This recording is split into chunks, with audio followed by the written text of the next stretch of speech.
So yun nga guys, malapit na ang Valentine's.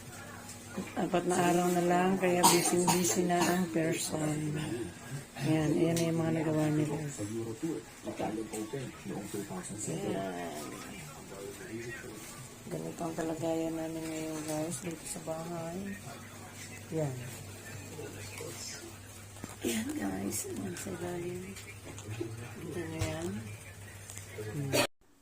So yun na nga guys, tumulong na rin si Ate Faye na maggupit-gupit ng mga ganyan. May sukat ang mga yan guys. Yan yung gagawin na DIY flowers. Diba? Ang hirap din gumawa ng mga ganyan guys. May sukat-sukat pa yan bago maging flowers. Yan.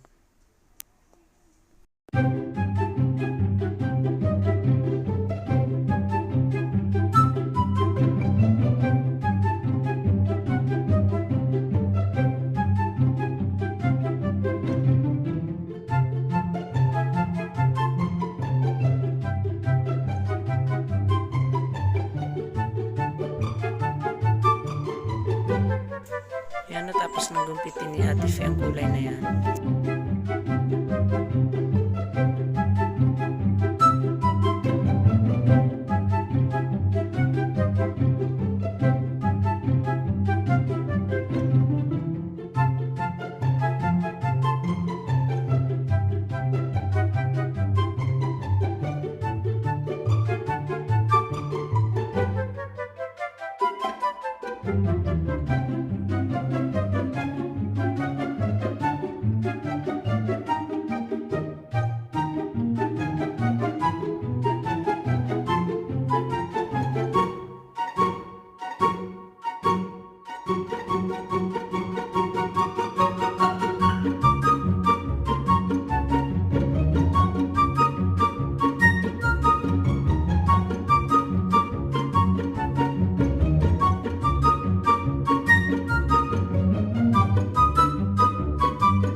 Guys, overtime na naman kami guys.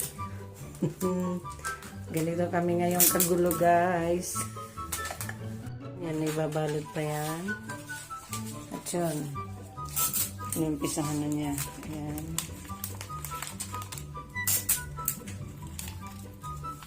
At tignan nyo guys kung gaano kalat ngayon. Yan, ganyan. Ganyan ang aming bahay ngayon. Diba? Ayan na, naka-ready na sila guys. Maya-maya lang kukunin na mga ito guys. Ayan. Naka-ready na sila.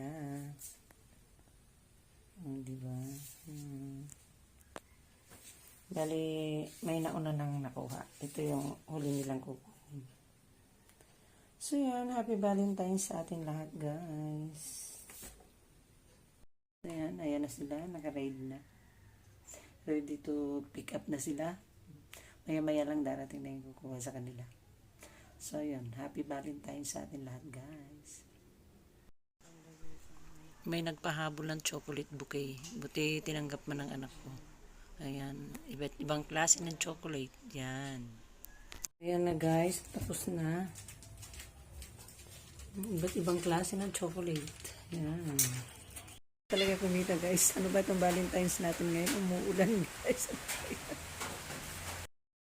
So yun nga guys. Tapos na. Yun. Tapos na nga kami magbenta ng aming panindang DIY flowers. Awa ng Diyos at nakabenta naman kami.